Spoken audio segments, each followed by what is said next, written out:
su consentimiento legal.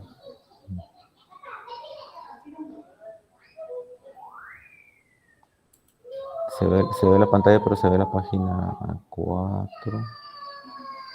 Sí, lo regreso.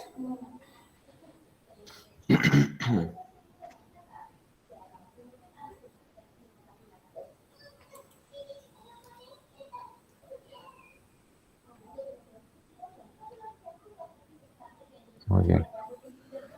Bueno, pues buenos días a todos, buenas tardes allá para Alberto.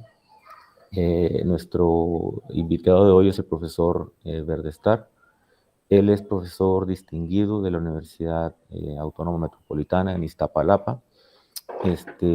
Estudió su licenciatura en el TEC de Monterrey, es del estado de Nuevo León, según leí por ahí en internet, y más tarde hizo su maestría y doctorado en la Universidad de Wisconsin, en Madison. El profesor tiene una gran trayectoria académica muy importante, ha trabajado en muchas áreas. Muchas de las áreas en las que ha estado trabajando tienen que ver con álgebra, con matrices infinitas.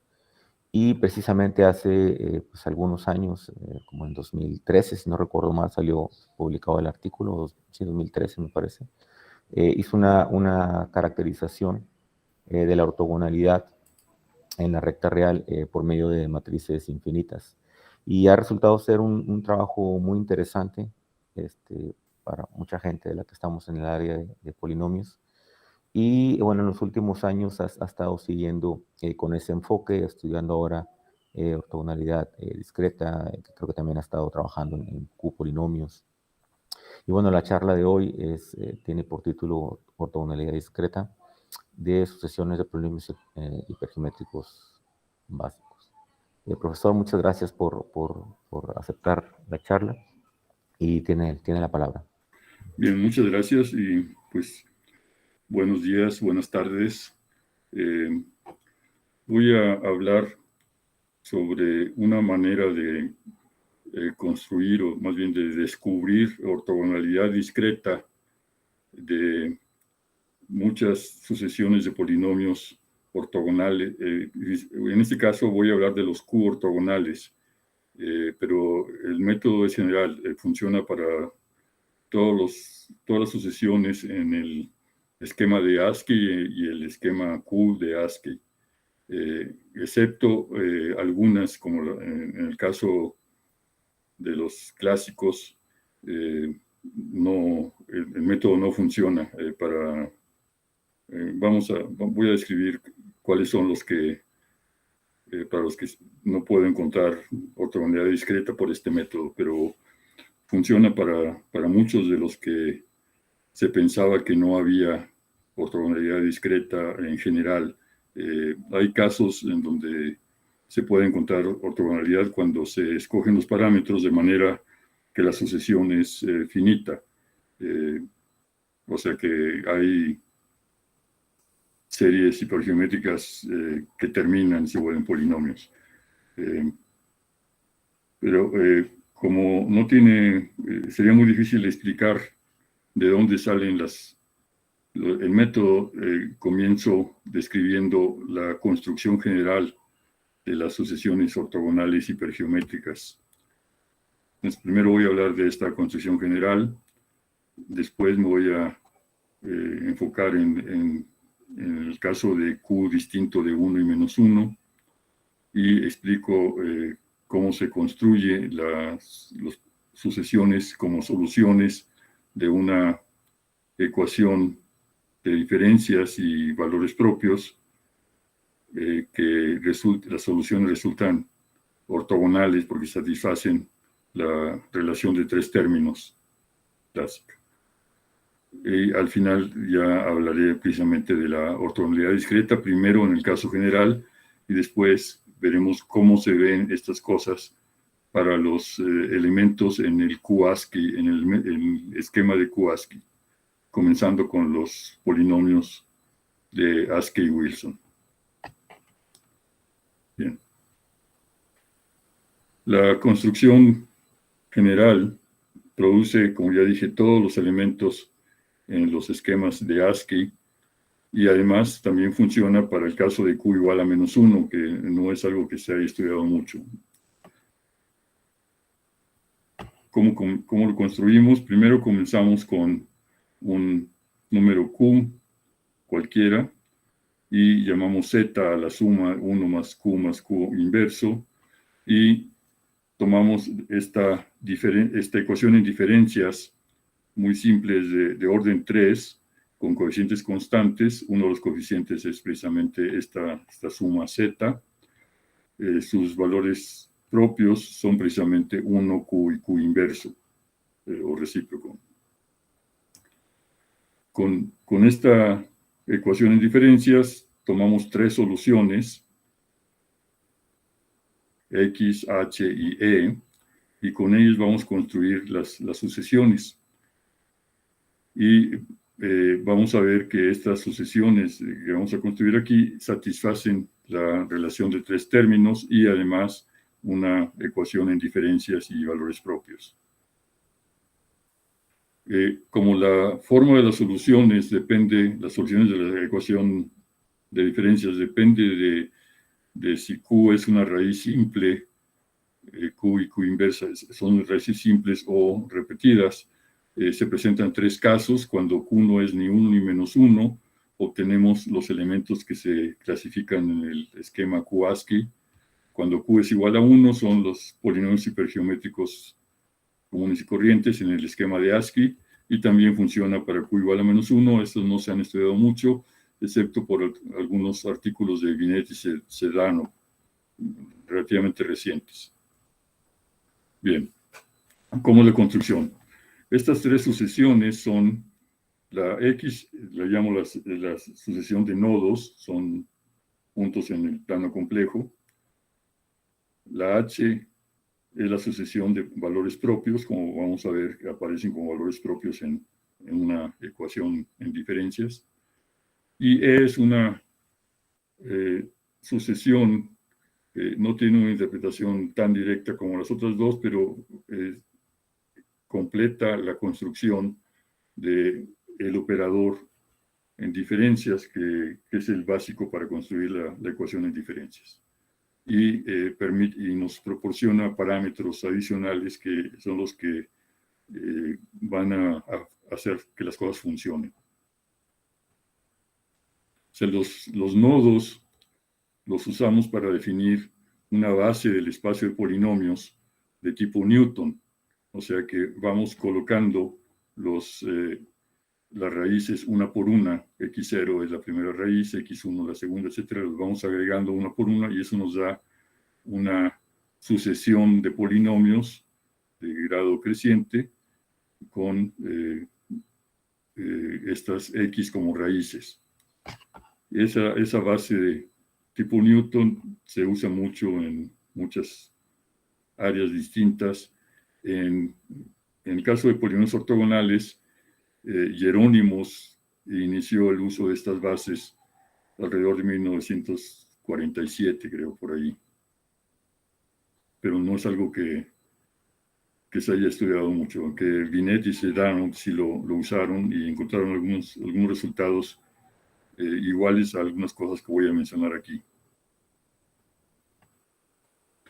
Definimos un operador lineal en el espacio de polinomios que aquí llamo gamma minúscula, y la definición se hace respecto a la base de Newton, esta base V sub k, y gamma es una especie de derivada generalizada. Al aplicarlo a uno de los polinomios nos da el anterior multiplicado por una constante. Estas constantes G sub k se construyen a partir de las tres sucesiones que ya mencioné, los nodos, los valores propios y la sucesión E, de esta forma. Como es parecido a una derivada, el polinomio constante V sub 0 debe ir a dar a 0, entonces el G sub 0 es 0, y eso obliga al E sub 0 a ser 0. Son los valores iniciales de estas sucesiones. También definimos un operador diagonal que es simplemente un reescalamiento. Cada polinomio en la base va a dar a h sub k por el mismo polinomio. Entonces los valores propios también entran en la ecuación de esta forma. Así es que la ecuación de valores propios y diferencias se ve así. Le aplicamos gamma, que es la especie de derivada generalizada, a un, más phi por un, y eso debe ser hn por un. Entonces aquí es donde vemos que los hn son los valores propios en esta ecuación, que es una ecuación, podemos decir, de diferencias generalizada de orden 1 con respecto a la base de Newton. Cuando pasamos a la base estándar, esta ecuación se vuelve una ecuación de orden 2, con diferencias o con derivadas, dependiendo del caso. ¿Cómo se resuelve? Pues es algo relativamente fácil. Simplemente escribimos la solución que buscamos, los polinomios UN de t, usando la misma base de Newton. De esta forma, los coeficientes los llamo CNK, y sustituyendo en la ecuación y haciendo operaciones sencillas, se obtiene la solución que tiene esta forma. Recordemos, estas G se construyen a partir de la X, la H y la E, y son los multiplicadores asociados al operador gamma, como si fuera una derivada, ¿no? Y en la solución aparecen las diferencias de las H's como denominador en el denominador, así es que la sucesión de las H's debe ser una sucesión de números distintos entre sí. Cuando se cumple esta condición de que las H's son distintas y las G's son distintas de 0, como aparece en el numerador, entonces obtenemos una sucesión infinita de polinomios UN de t. Entonces, esto es relativamente simple. Y lo que sucede es que con estas condiciones en la construcción, la sucesión de polinomios que obtenemos satisface una relación de 3 términos de esta forma, la forma usual para la ortogonalidad. Este resultado no le encontré una demostración sencilla. Debe haber una demostración simple, pero no. Pasé unos meses buscando la simplificación y no pude encontrarla, pero lo importante es que es algo válido, no es algo que la demostración no se tiene que usar en otros casos, simplemente una vez que ya está, ya la tenemos. Pero pues sería un buen ejercicio buscar una demostración más simple de la que tengo en el artículo del que voy a mencionar al final. La sucesión de polinomios obviamente depende del valor de Q, que puede ser 1, menos 1 o distinto de ellos, y de los valores iniciales de las 3 sucesiones, las X, la H y la E. Aquí la E0 vale 0 siempre. Podemos encontrar de manera explícita fórmulas para los coeficientes alfa n y beta n en términos de estos mismos parámetros. Eso es relativamente fácil. La demostración del teorema pues, consiste simplemente en mostrar que la multiplicación por la variable independiente está representada respecto de la base de estos polinomios por una matriz tridiagonal, que es la matriz de Jacobi asociada a los polinomios. Entonces ya dije que la demostración no la voy a presentar, simplemente es un resultado importante. Todas las familias en los esquemas de ASCII y QASCII están incluidas y se obtienen dándole valores adecuados a los parámetros. Es cuestión de resolver ecuaciones simples. Todo se maneja a través de los coeficientes en la relación de 3 términos, porque estos coeficientes son independientes de la base con respecto a la cual expresamos a los polinomios. Es la mejor manera de manejar, de identificar las sucesiones de polinomios y de encontrar sus coeficientes. Y claro, esto se hace simplemente con sustitución. No se requieren límites, excepto por los polinomios de Hermite y Q-Hermite. Lo que sucede es que estas familias de Hermite y Q-Hermite están en la frontera, digamos, de esta clase de polinomios hipergeométricos. Pero es el único caso. Y es algo muy simple. En el caso de Q igual a menos 1 no hay mucha información, no se ha construido algo que se llame un esquema. Bien, como ya mencioné, dependiendo de cómo es el valor de Q, si es 1, menos 1 o diferente, en cada caso, la forma que tienen las soluciones de la ecuación diferencial, ecuación en diferencias de orden 3, depende de cómo es Q, si es una raíz simple o repetida. Entonces, en cada caso hay una descripción diferente para las sucesiones que son solución de la ecuación en diferencias, las X, las H y las S. Entonces, conviene más usar estos coeficientes nuevos en lugar de los valores iniciales. Ahorita lo vemos. Los momentos generalizados son los momentos respecto de la base tipo Newton y resultan muy sencillos. En este caso son simplemente estos productos, es una especie de factorial con los coeficientes que definen el operador generalizado de diferencias y aparecen otra vez diferencias de los valores propios en el denominador. Entonces aquí se ve que cada momento, estoy llamando MK a esos momentos del funcional tau, cada uno de ellos se obtiene del anterior multiplicando por un término de estos. Entonces la recurrencia es de orden 1. Entonces, como tau es el funcional respecto al cual los polinomios U sub n son ortogonales, cuando aplicamos tau a U sub n, esto sería el producto interior con el término constante 1, U sub 0, y obtenemos esto. Tau de V sub k es M sub k, entonces tau aplicado a U sub n es 0, excepto cuando la n va de 0, en este caso es 1.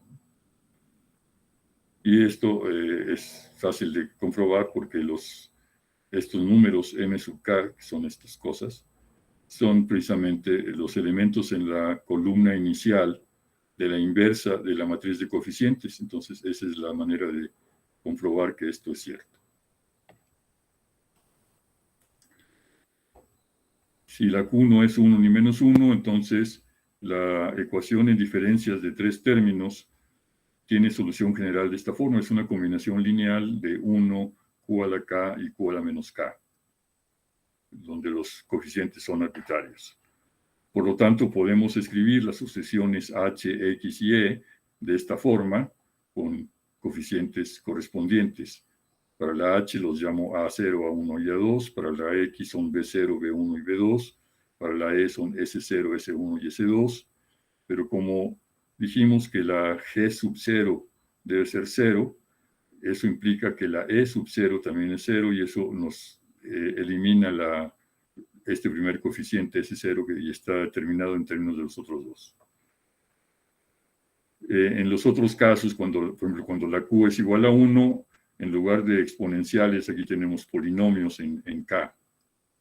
Cuando Q es igual a menos 1, es algo parecido también con polinomios. Bueno, no importa, pero hay una forma ligeramente distinta para estas sucesiones. Entonces, resulta más conveniente usar estos coeficientes A0, A1, 2, etcétera, en lugar de los elementos iniciales de las sucesiones que tenemos aquí. Y después vamos a hacer otro cambio de parámetros que resulta fundamental. sea, en esta área del manejo de las sucesiones de polinomios, los cambios de parámetros juegan un papel muy importante. El coeficiente A0 se puede tomar igual a 0 porque, como ya vimos en algunas ecuaciones, las HK aparecen siempre como diferencias de una H menos otra, entonces la A0 se cancela. Entonces ese parámetro lo podemos tomar igual a 0 siempre. Bien, los coeficientes alfa K y beta K los podemos expresar en términos de estos nuevos coeficientes, las A, las B y las S, y resultan ser funciones racionales de Q a la K.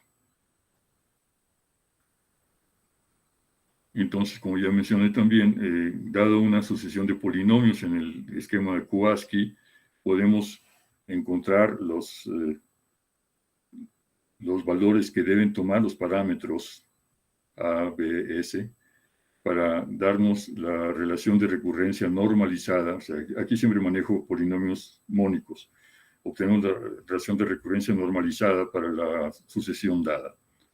Y eso es nada más resolver ecuaciones simples. El caso de Q-Hermite es también simple. Se pueden encontrar, nada más hay un paso en donde hay que tomar un límite cuando algo tiende a 0 o algo así. En todos los demás no se necesitan límites. Y una cosa interesante es que hay algunas sucesiones en el esquema Kuaski que tienen varias soluciones, varios vectores de parámetros de estos que nos dan la misma sucesión. Y esto es debido a algunas simetrías. Por ejemplo, para los polinomios de ASCII y Wilson, con la descripción usual con 4 parámetros A, B, C y D, las ecuaciones que obtenemos para los parámetros A1, B0, etcétera, son estas. Entonces, sustituyendo estos valores en la forma general para las alfas y betas que nosotros encontramos en términos de las A's, B's y S's, obtenemos precisamente la relación de recurrencia de 3 términos de los polinomios de ASCII y Wilson. No tiene caso que los muestre aquí, pero se obtiene exactamente eso. En este caso, los parámetros A, B, C y D entran de forma simétrica en la relación de recurrencia, entonces aquí también podemos intercambiar la A con cualquiera de las B, C o D. Aquí ya no se ve la simetría, pero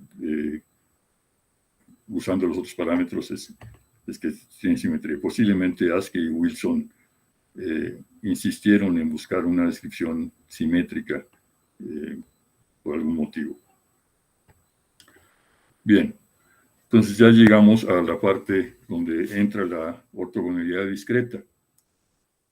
Si no tenemos estas descripciones en términos de la base de Newton y estas sucesiones X, H y E, sería difícil llegar a estas ecuaciones que vamos a mostrar ahora, ¿no?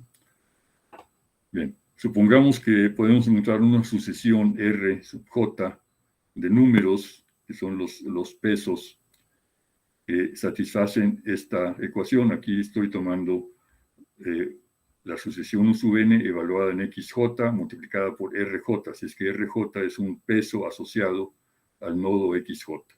Entonces, si esto se cumple para todas las n's a partir de 1, porque con n igual 0 esto sería 1, si se cumple para n igual a 1, debido a que los polinomios satisfacen la relación de 3 términos, el teorema de Favart nos da la ortogonalidad discreta con respecto a esta sucesión de pesos R sub J, que es la usual. O sea, R sub J por el producto UK y UN evaluados en XJ nos da 0 cuando la K es igual a la N y nos da algo distinto de 0. Aquí aparecen producto de producto de los coeficientes alfa 1 hasta alfa n son los coeficientes en la relación de tres términos. Entonces, esta es la ortogonalidad usual. Entonces, el problema es cómo encontramos una sucesión de pesos RJ que cumplan esta ecuación. Bueno, pues lo que hacemos es escribir los polinomios UN en términos de la base de Newton. En la base de Newton, los U sub n están expresados como CNK por BK, entonces le aplicamos la RJ a la B sub K, y entonces esta suma es 0 si esta suma es 0. Y en particular eso sucede si esta suma infinita nos da 0 para todos los B sub K. Así es que tratamos de resolver esta, perdón, no 0, si esta suma es M sub K, ¿sí? Como ya vimos, la suma de CNK por M sub K sería lo mismo que aplicarle el funcional tau al polinomio U sub n, y eso nos debe dar 0. Entonces, igualamos esta suma al momento generalizado M sub K, que es el momento del funcional tau respecto de esta base de Newton B sub K. Así es que esta es la ecuación que debemos resolver. Y pues normalmente cuando se encuentra uno un sistema infinito de ecuaciones, pues mucha gente dice, entonces no se puede hacer nada porque el sistema es infinito, ¿no? O no se puede hacer nada porque no sabemos si la suma es convergente o no. Pero en este caso, todas las sucesiones son sucesiones de polinomios, da lugar a matrices triangulares. Y que la matriz sea infinita no es un problema, se puede resolver el sistema usando las ideas usuales de álgebra lineal, porque este sistema tiene una matriz de coeficientes, que son los valores que toman los polinomios en los nodos, arreglados de manera adecuada. Entonces lo podemos ver como una matriz triangular inferior infinita. Y en la diagonal principal hay elementos distintos de 0, creo que son 1 todos. Sí, porque los polinomios son mónicos. ¿Sí es cierto? Sí.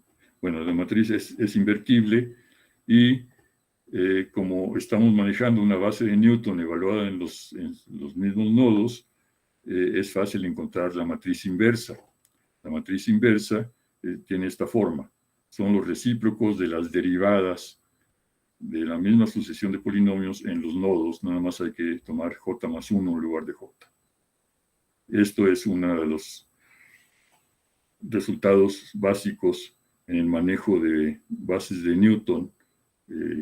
Y pues el nombre de Newton es correcto. Newton inventó estas bases para el problema de interpolación, y pues lo primero que hizo fue encontrar la base dual, aunque en sus tiempos no se hablaba de bases duales ni de funcionales, ¿no? Entonces la base dual es la base de diferencias divididas asociadas a la sucesión de polinomios de Newton. Entonces conocemos cuál es la inversa de la matriz y se resuelve el sistema de manera inmediata multiplicando por la matriz inversa y encontramos esta fórmula para los pesos R sub K.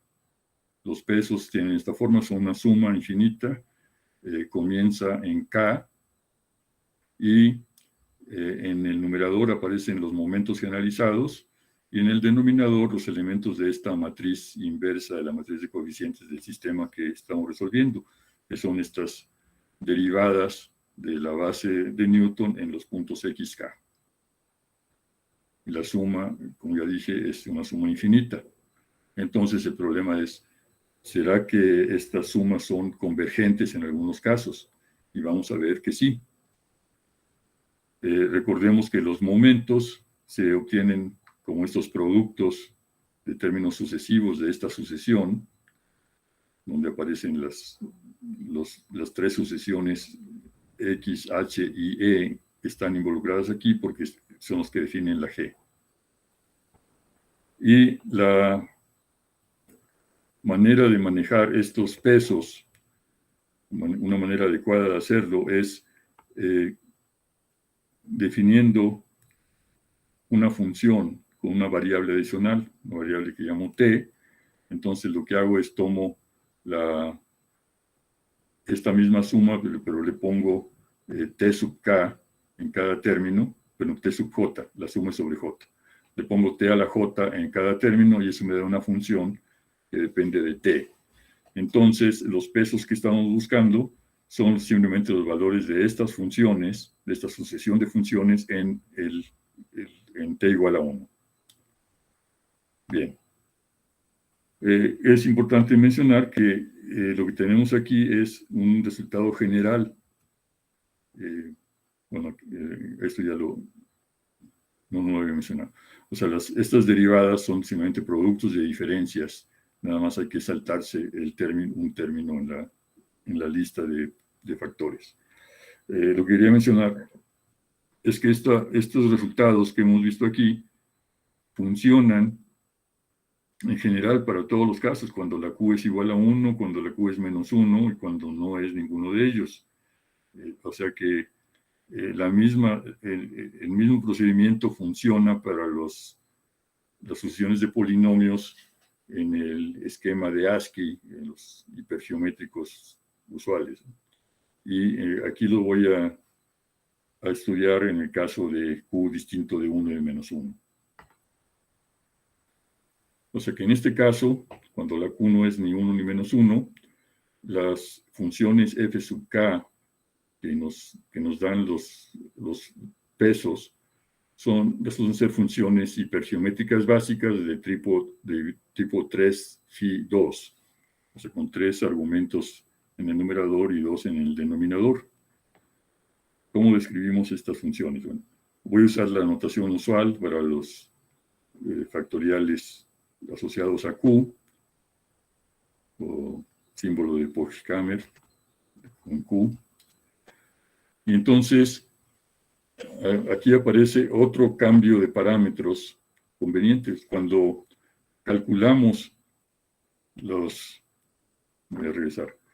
Cuando calculamos estas funciones con esta expresión, pues tenemos todos los ingredientes, las m's, las x, etcétera, están expresadas en términos de los parámetros A0, bueno, A1, A2, B0, B1, B2, S1, S2, etcétera, con los coeficientes de las tres sucesiones que forman los bloques básicos. Entonces, cuando hacemos los cálculos, aparecen esos parámetros, las A, las B y las S.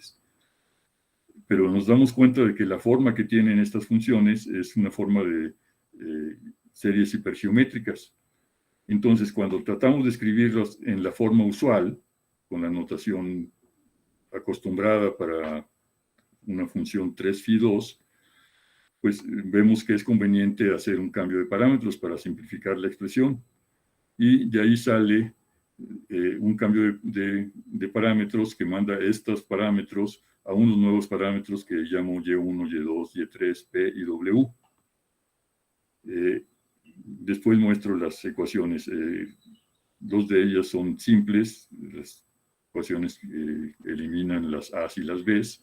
Las otras, para eliminar S1 y S2, son un poco más complicadas. La B0 también desaparece. Entonces, al hacer los cambios de variable, la expresión para las FK se vuelve la forma usual para estas funciones series hipergeométricas básicas. La notación que voy a usar es esta. Comenzamos con la F0. En realidad, tratando de escribir la F0 es que se ve cómo se hacen estos cambios de parámetros. La F0 resulta ser de esta forma. Llamo R a este cociente. Tiene los factoriales de Y1, Y2 y Y3 de orden K.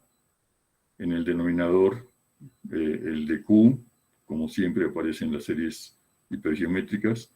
y estos otros con los parámetros P y W. Además aparece el Q a la K, lo estoy agregando, lo estoy incluyendo en estos coeficientes R. La K la pongo como una variable porque es conveniente hacerlo así para escribir un poco menos. Así es que estas funciones son series hipergeométricas básicas y pues habría que ver si son convergentes en algunos casos o no.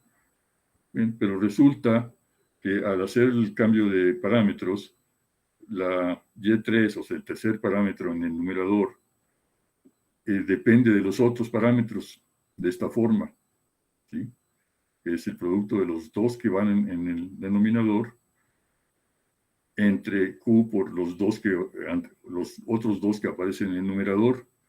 Y eso, afortunadamente, nos permite usar los criterios de convergencia para series básicas hipergeométricas de ese tipo, y resulta que la serie para F0 es convergente en t igual a 1, mientras el valor absoluto de Q no sea igual a 1.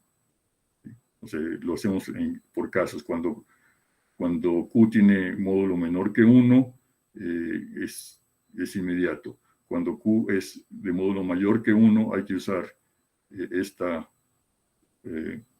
este hecho de cómo son los parámetros, cómo se relacionan los que van en el numerador con los que están en el denominador. Entonces la serie es convergente en todos los casos, excepto, bueno, mientras se cumpla esto, que el módulo de Q no sea igual a 1. El caso general f sub n se expresa obviamente con los mismos parámetros, y resulta que se puede escribir de muchas formas distintas. Una de ellas sería esta. Este primer factor para f sub n depende nada más de la n. Aquí no hay ninguna suma, es simplemente uno de los factores que llamé R, con los parámetros Y1, Y2, Y3, con esta Y3, y aquí aparece Q a la n menos 1. ¿Sí? No es la W nada más, sino aparece esto multiplicado por una potencia de Q.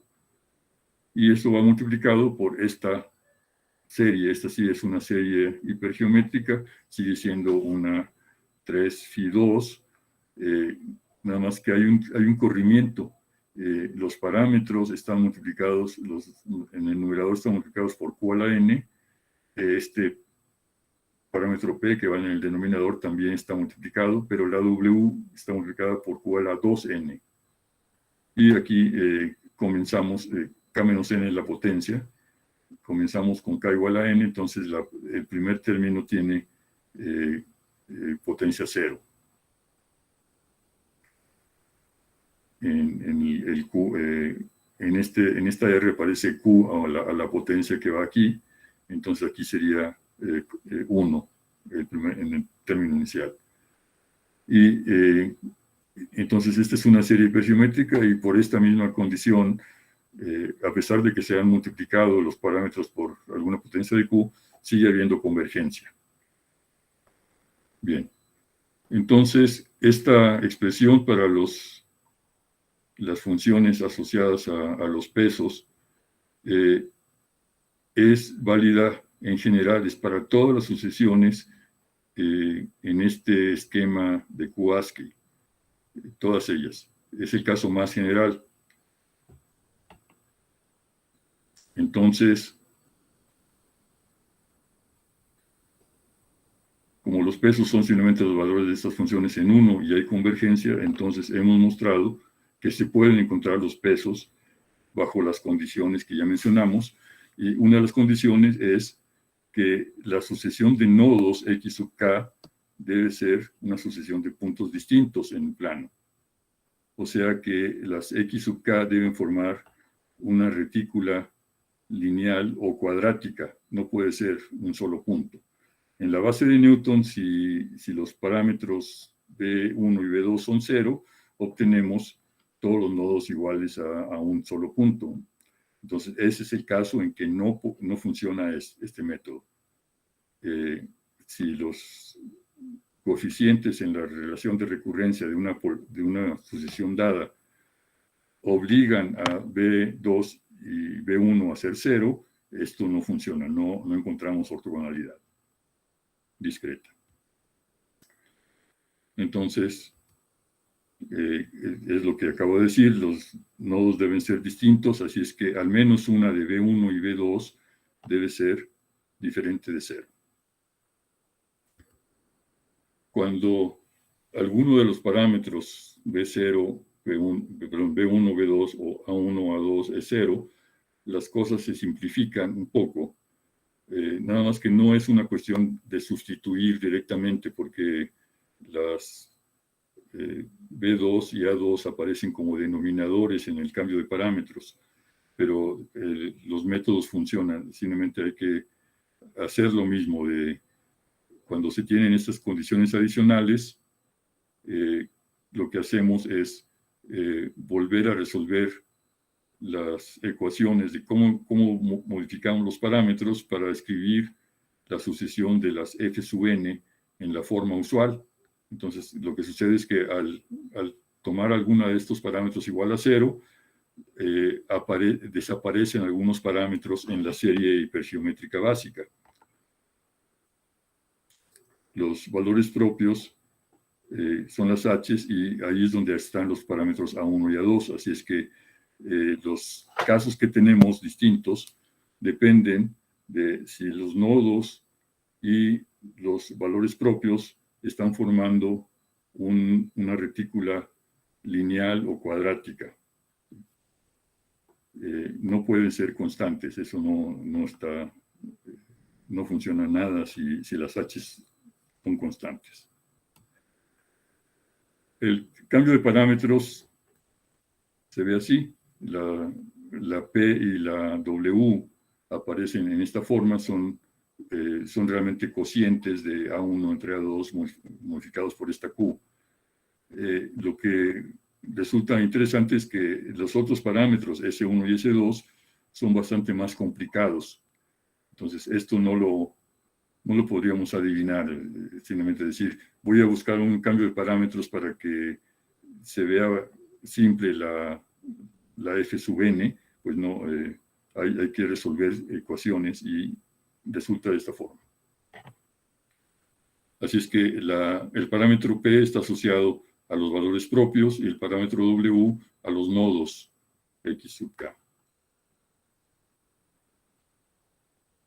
Entonces, lo que hacemos es cuando sustituimos estos parámetros A, B, S, 1, S2 en la fórmula que obtenemos inicialmente para F0,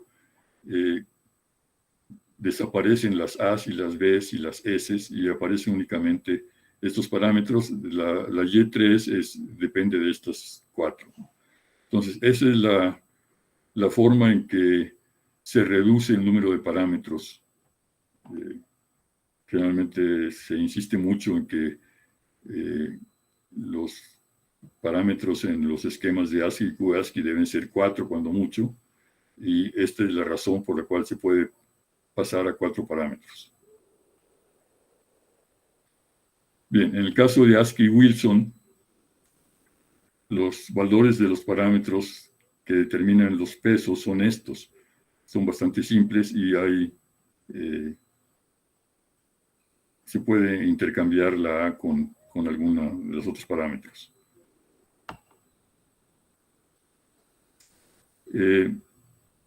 Los polinomios de ASCII-Wilson no son el caso más general en este contexto, porque con las sustituciones que tenemos, para ASCII-Wilson siempre debe cumplirse 4 veces el producto de B1 por B2 es igual a 1. ¿Sí? Entonces, esto le quita un poco de generalidad. Entonces, hay que hacer un cambio de variable y hacer algunos ajustes para poder pasar de ASCII-Wilson al caso general. Por ejemplo, si B2 es igual a 0, o sea, si los nodos están formando una retícula lineal, las funciones f sub n, estas series hipergeométricas básicas, toman esta forma. Entonces aquí ya no aparece el parámetro W, debido a que el B2 es 0. Entonces cuando uno de estos Bs es 0, ya sea la B1 o la B2, la W desaparece y aparece únicamente el otro parámetro que estoy llamando P, que está asociado a los valores propios. En este caso, la serie hipergeométrica tiene únicamente dos parámetros en el numerador y uno en el denominador, es una 2φ1. La convergencia también se puede comprobar que existe. Aquí hay que notar que este es el coeficiente binomial gaussiano. Tiene la Q aquí, debería aparecer más cerca para que no se pierda, pero la tipografía así es. Bien, en este caso, la relación entre las distintas Fs también se puede escribir así. Comenzamos con la F0, que se obtiene tomando n igual a 0 aquí, y a partir de ahí obtenemos todas las demás aplicándole la diferencia, o bueno, justamente se llama derivada con respecto a 1 entre q, n veces entre el factorial de nq, y esto es nada más para hacer un recorrido en los coeficientes. Claro, hay un cambio de signos alternantes que viene aquí. Entonces, todos los términos de la sucesión se obtienen del inicial, aplicando esta diferenciación repetida con respecto a 1 entre q. Y en este caso, con los valores de los parámetros, la sucesión de coeficientes en la recurrencia de tres términos, los alfas, se ven así. Entonces, con esto podemos identificar cuáles elementos en el esquema de Q-ASCII están incluidos aquí y van a tener esta ortogonalidad discreta cuando tomamos t igual a 1 aquí para que nos dé los pesos. Entonces, en este caso, las familias más generales que están incluidas en esta situación son la sucesión grande de Jacobi y la de Hahn, en caso Q. Tengo que mencionar que aquí hay simetría, así que cuando cambiamos la Q por 1 entre Q, las A's y las B's se intercambian y las S's creo que casi se intercambian. Hay una manera de pasar de Q a 1 entre Q, entonces cuando hacemos el cambio tendríamos otros dos casos. Así es que en general hay 8 casos, o digamos 8 familias generales en donde obtenemos ortogonalidad discreta cuando usamos esa simetría de Q va a dar a 1 entre Q. El otro caso sencillo sería cuando hay dos coeficientes iguales a 0 y aquí el otro parámetro, el P, también desaparece y nos queda una serie de tipo 2φ0. Aquí ya no hay parámetro, está nada más la Q. Aunque aparece este término, es un poco modificado, ¿no? O un cambio de variable, digamos. Entonces, este es el caso más sencillo. Ya no mencioné el otro cuando la A2 es 0 y la B2 distinta de 0, es muy parecido al anterior. Hay una cierta simetría. En este caso, los coeficientes en la recurrencia de tres términos se ven así. La X es igual a K, para abreviar.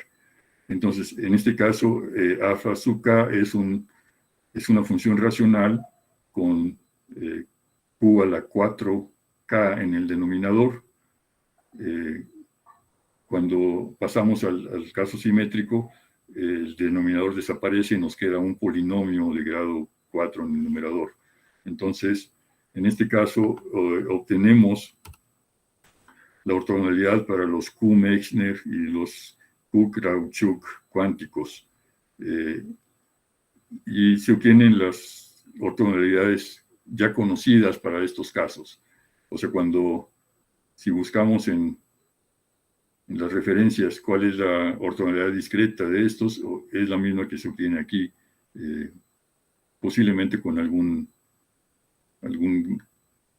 rescalamiento, porque en nuestro caso los pesos están normalizados para que el peso inicial, el R sub 0, sea igual a 1.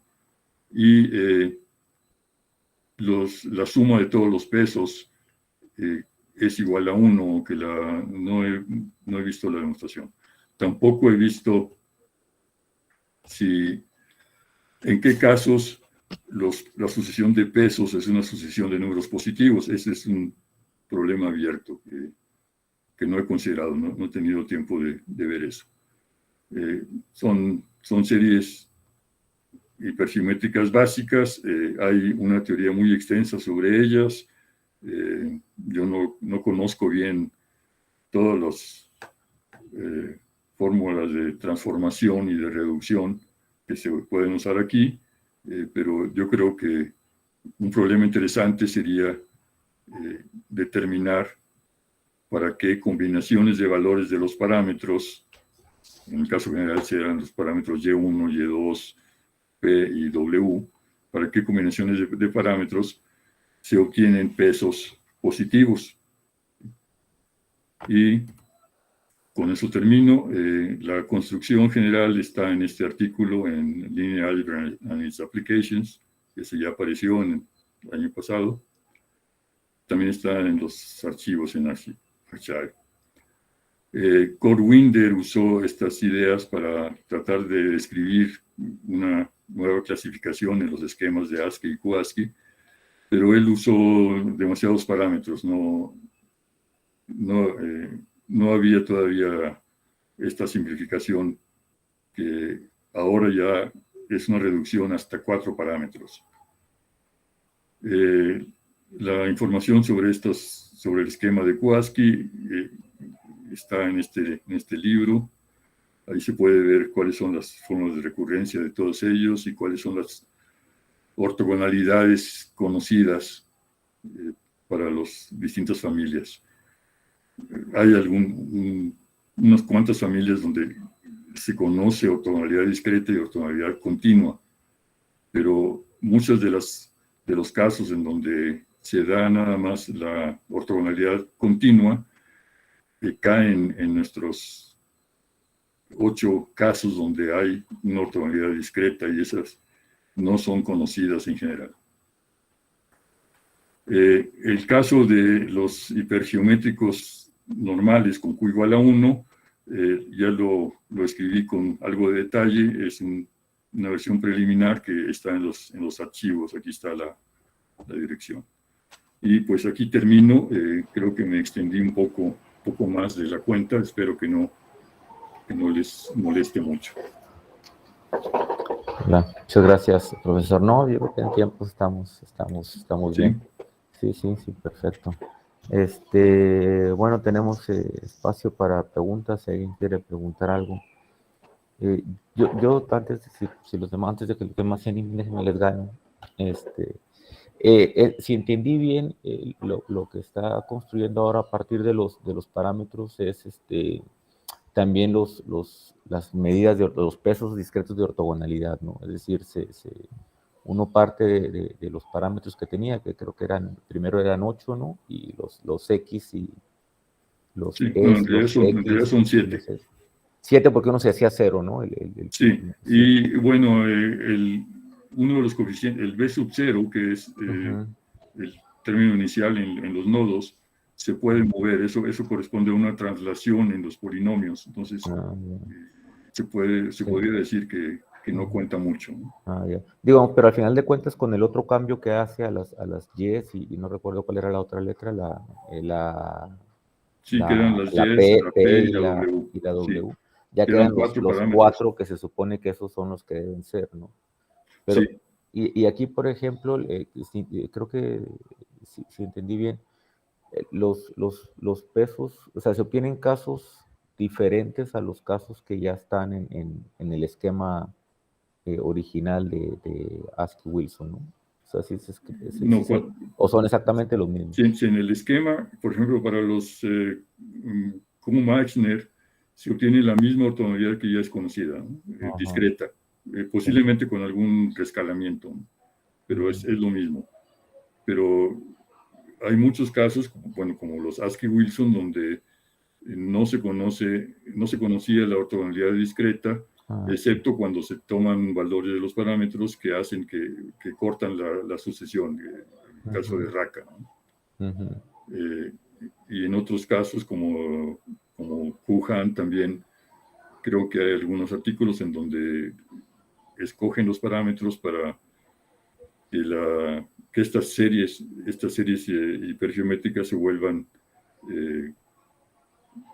finitas, se vuelvan polinomios. Entonces se han obtenido ortogonalidades discretas en el caso donde se tiene una sucesión finita de polinomios. Pero aquí tenemos ortogonalidad infinita, una sucesión infinita de pesos para la sucesión completa de polinomios. En el caso hipergeométrico normal con Q igual a 1, sí se ve más o menos claro la relación de estas sucesiones de pesos con distribuciones de probabilidad. En el caso de Q distinto de 1 y menos 1 no he estudiado, no me he puesto a ver cómo son las distribuciones de probabilidad asociadas. Debe ser algo también interesante de hacer, ¿no? Sí, claro. ¿Alguien tiene alguna pregunta? Sí. La otra cosa que siempre me he preguntado es si se puede usar un enfoque similar a este para acaba de llegar Diego Dominici, pero no sé que se confundió con la hora. Ahí está Diego. La otra cosa que me he preguntado yo, no sé si alguna vez le pregunté en algún momento, que yo no sé si se pueden usar estas ideas, por ejemplo, para intentar alguna clasificación en ortogonalidad, en la circunferencia unidad, ¿no? Porque ahí no existe una clasificación así como esta. El concepto de clásicos, creo que nada más es una familia la que es clásica bajo la propiedad esta de Han, ¿no? Que las derivadas sean ortogonales. Sí. Pero sí tienen los semiclásicos, por ejemplo. Y no sé si se puede usar una cosa similar para tratar de clasificar de alguna forma estos polinomios. Eso no lo ha considerado. No lo he estudiado. Tengo la impresión de que sí, pero no he tenido tiempo de verlo. Yo pensaría que se puede, sí. Por ejemplo, me imagino que lo de las matrices, o sea, la caracterización con matrices infinitas como que se podría hacer, pero saldrían matrices doblemente infinitas seguramente aquí, ¿no?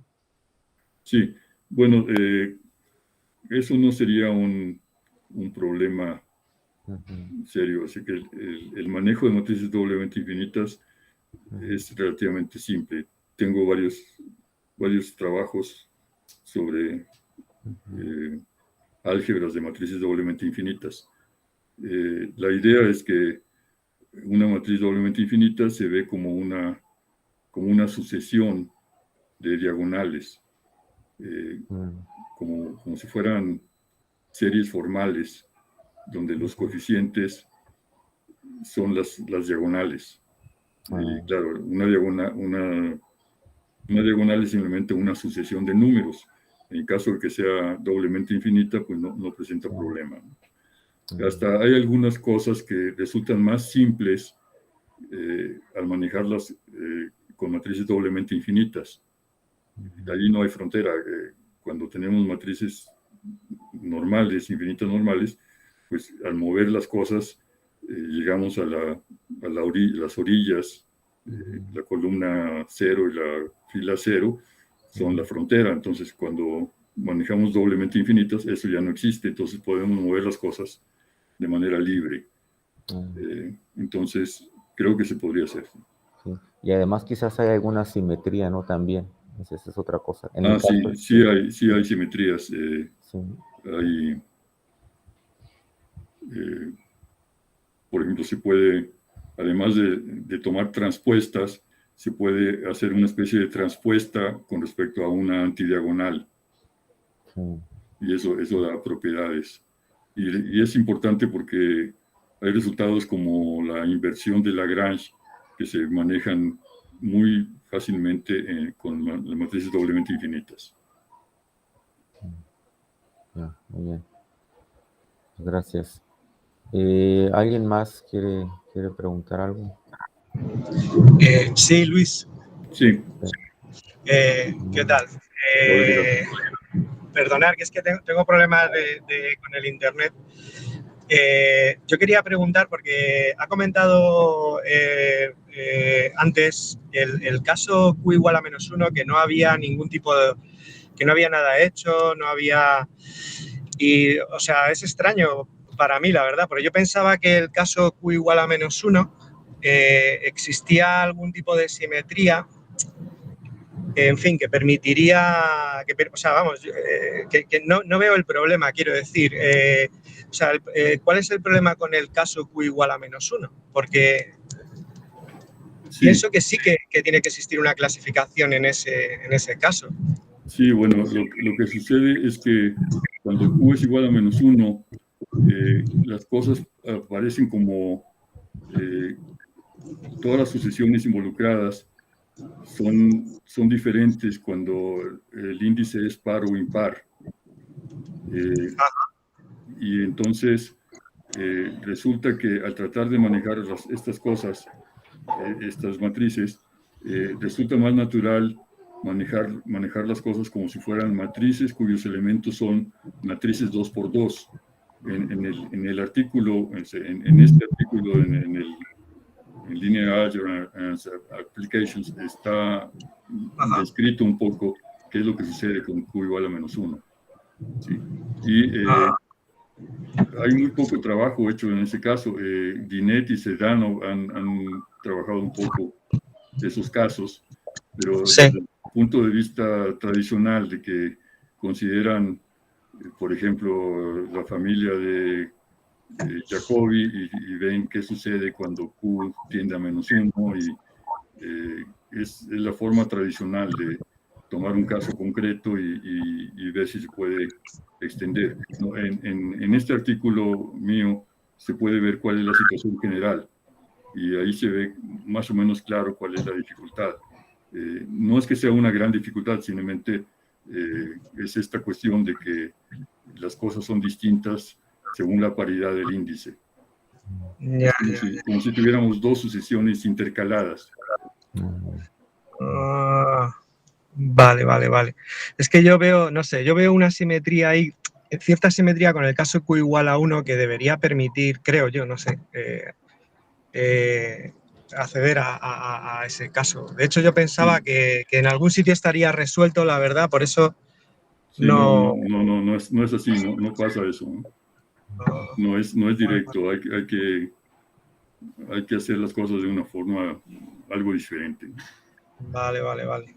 Bueno, muchas gracias. Gracias por el seminario, muy interesante. De nada. Gracias por escucharme. Sí. Diego. Hola, Hola, Diego. ¿me pueden oír? Sí, te escuchamos bien.